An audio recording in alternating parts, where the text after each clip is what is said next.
اگر آپ کو ایمان اور یقین حاصل ہو تو پھر دعا کریں اللہ اس پر استقامت عطا فرمائے، پھر اس پہ ڈٹ جائے۔ نبی پاک صلی اللہ علیہ وسلم نے فرمایا میں اس بات کا خوف نہیں کرتا کہ میری امت کمزور ہو جائے گی، اس بات کا ڈر نہیں کہ پیسے ختم ہو جائیں، نہ یہ خوف ہے کہ بھوکی مرے گی۔ حضور کس بات کا خوف ہے؟ تو نبی پاک نے فرمایا خوف یہ ہے کہ ان کا یقین کمزور ہو جائے گا۔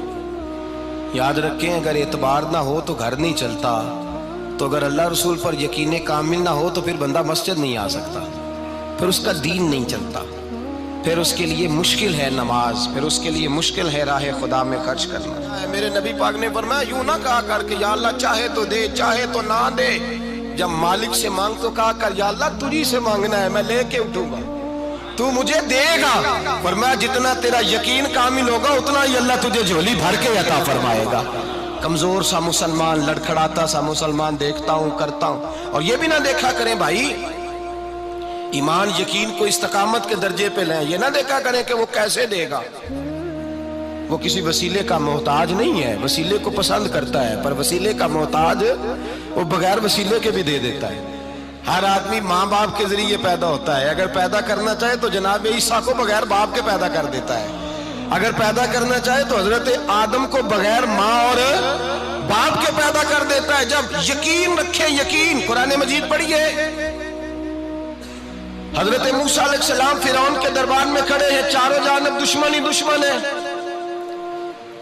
جادوگر آ گئے، انہوں نے سانپ چھوڑے، حضرت موسیٰ کے ہاتھ میں ڈنڈا تھا۔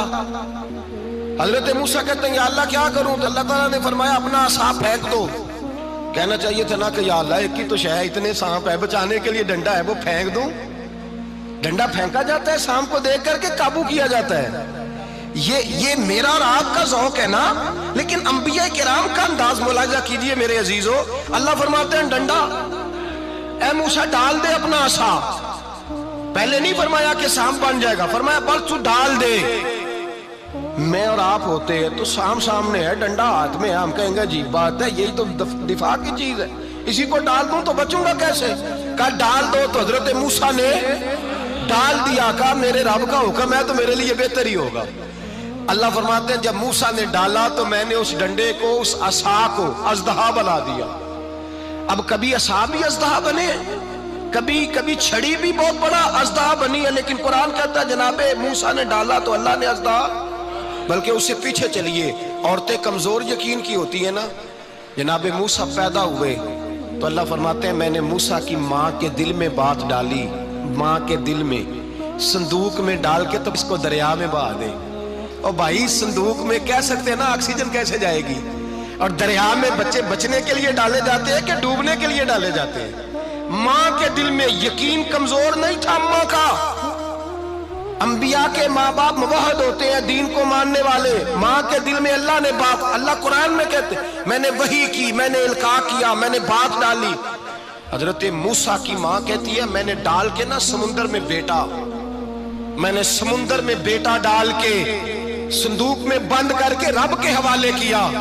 آپ فرماتے ہیں میرے مالک کا بھروسہ کیا تو پھر میرے مالک کا کام دیکھو، کمال دیکھو، میں نے دریا میں ڈالا، اللہ نے فرعون کے گھر میں میرے بیٹے کی پرورش کرا دی۔ یہ یقین کہ حضرت موسیٰ کے پاس قوم آئی، قرآن پڑھیے، کہ جناب پانی چاہیے، وَإِذِ اسْتَسْقَىٰ مُوسَىٰ لِقَوْمِهِ، موسیٰ نے اپنی قوم کے لیے پانی مانگا، ہم نے کہا فَانْفَجَرَتْ مِنْهُ اثْنَتَا عَشَرَةَ عَيْنًا، اپنا ڈنڈا پتھر پہ مارو۔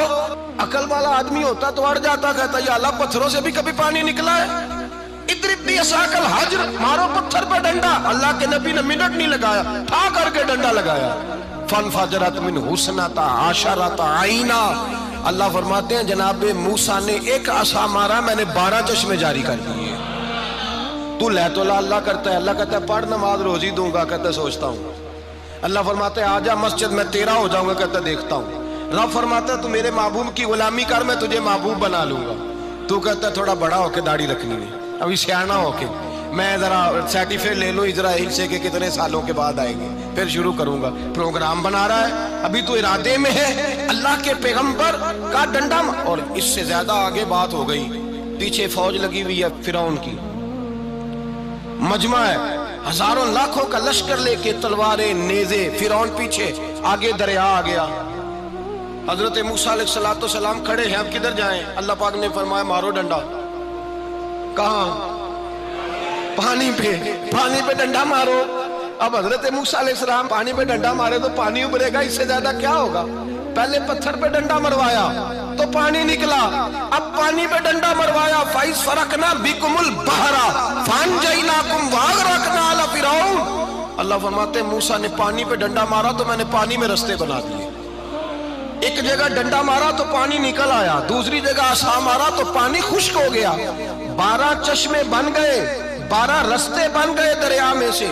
حضرت موسیٰ علیہ السلام گزر گئے اور اللہ فرماتے ہیں فرعون بھی آیا تو اسے میں نے غرق کر دیا، اور وہ کھڑا دیکھتا ہی رہ گیا کہ بنا کیا ہے۔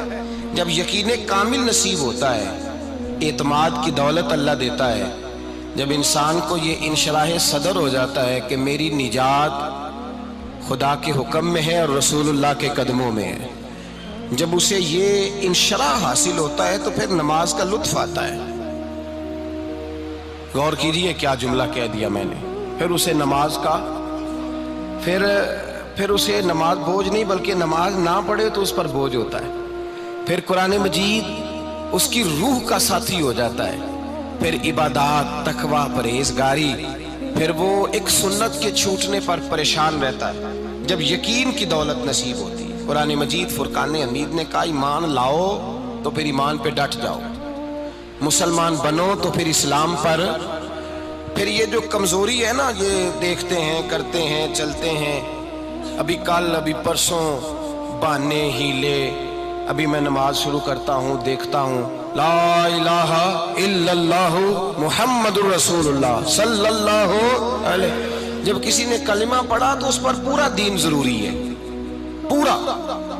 اب وہ یہ نہیں کہہ سکتا کہ تھوڑا تھوڑا کر کے آؤں گا۔ یقین کی دولت نعمت ہے۔ اللہ پاک قرآن مجید میں فرماتے ہیں ان الذین قالوا ربنا اللہ ثم استقاموا، جنہوں نے کہا کہ اللہ ہمارا رب ہے اور پھر وہ اس پر ڈٹ گئے، پھر اس پر وہ کہا تو ڈٹ گئے، کھڑے ہو گئے، نہیں اللہ ہی رب ہے، اللہ ہی دینے والا، اللہ ہی مالک، اللہ ہی ہمارا رازق ہے، رب ہی ہمارا سب کچھ۔ جب ڈٹ گئے تو فرمایا تتنزل علیہم الملائکہ، پھر میں ان کی مدد کے لیے آسمان سے فرشتوں کا نزول فرمایا کرتا ہوں۔ فرشتے کیا کہتے ہیں؟ اللہ تخافوا ولا تحزنوا، غم نہ کرنا، خوف نہ کھانا، وابشروا بالجنۃ التی کنتم توعدون، ہم تو تمہیں اللہ تبارک و تعالیٰ کی اس جنت کی خوشخبری دینے آئے ہیں جس کا رب نے تمہارے ساتھ وعدہ کیا ہوا ہے۔ پھر فرشتوں کا نزول ہوتا ہے، لیکن شرط کیا ہے کہ ایمان لائے، اور پھر ایمان پر پھر یہ نہ سوچے کہ وہ کس طرح دے گا، وہ کیسے عطا کرے گا، وہ میری مدد کس طرح کرے گا، نظام کیسے چلے، ڈٹ جائے، کہے میرے اللہ کا حکم ہے تو میں نے حلال ہی کھانا ہے، میرے رب کا حکم ہے تو میں نے تھوڑے پہ ہی گزارا کرنا ہے، میرے مالک کا حکم ہے تو میں نے اپنی جیب دیکھنی یا دوسرے کی نہیں دیکھنی، میرے رب کا حکم ہے تو میں نے اس کی اطاعت میں رہنا۔ جب ڈٹ جائے گا اللہ کے احکامات پر، جب ڈٹ جائے گا تو اللہ فرماتا ہے پھر میں تیری مدد کے لیے فرشتوں کا نزول کروں گا۔ نبی پاک صلی اللہ علیہ وسلم نے فرمایا 2 دولتیں اگر کسی کو اللہ دے دے تو سمجھے اللہ نے اسے دنیا کی سب سے زیادہ دولت عطا فرما دی۔ یا رسول اللہ وہ کون کون سی چیزیں ہیں؟ فرمایا ایک جس شخص کو اللہ نے معاف کرنے کی دولت عطا کر دی، جو معاف کرنے لگ گیا، جس کی طبیعت میں درگزر آ گیا، جو معاف کرنے لگا، غلطیاں معاف کرنے لگا، جس کو ایک دولت یہ مل گئی۔ اور دوسرا میرے مصطفیٰ نے فرمایا جسے اللہ نے یقین کی دولت عطا فرما دی، جس کو یہ 2 دولتیں مل جائیں، ایک درگزر کرنا، دوسرا رب رسول پہ یقین کامل رکھنا، اسے کائنات کی ہر شے مل گئی۔ میرے نبی پاک نے فرمایا جب بھی دعا مانگو خدا سے یہ 2 نعمتیں مانگا کرو، عرض کیا کرو اے اللہ درگزر کی دولت عطا فرما، اے اللہ تو ہمیں یقین کی دولت عطا فرما، ایمان کی قوت اور پختگی نصیب فرما۔ میرے بھائی حضور نے فرمایا مانگ کے لو۔ کمزور ایمان والا شخص کسی کام کا نہیں ہوتا۔ جس آدمی کے ذہن میں شک کا بیج ایک دفعہ جنم لیتا ہے وہ آدمی تو غلام سے بدتر ہے، بے کیف سجدہ، روٹھی روٹھی سی عبادت، اس کی زندگی کیفیات سے خالی ہے۔ جس شخص کو پتہ چل جائے نا لوگ میرے مخالف ہیں، اس کا تو سجن رہتا ہی کوئی نہیں۔ اصل بات یہ ہوتی ہے کہ یہاں سوچ بیٹھا ہے کہ دنیا میرے خلاف ہے، یہاں مخالفت یہاں بیٹھ گئی ہے، دو بندے باتیں کر رہے ہیں تو پریشان ہے، میرے خلاف ہی لگے ہوئے ہیں، میری ہی بات ہو رہی ہے، کیونکہ اصل تکلیف کہاں ہے؟ اور اگر یہاں یقین کامل ہو گیا نا کہ سارے مجھ سے پیار ہی کرتے ہیں، تو پھر دو بندوں کو بات کرتا دیکھیں گے تو یہی سوچے گا میری تعریفیں کر رہے ہیں۔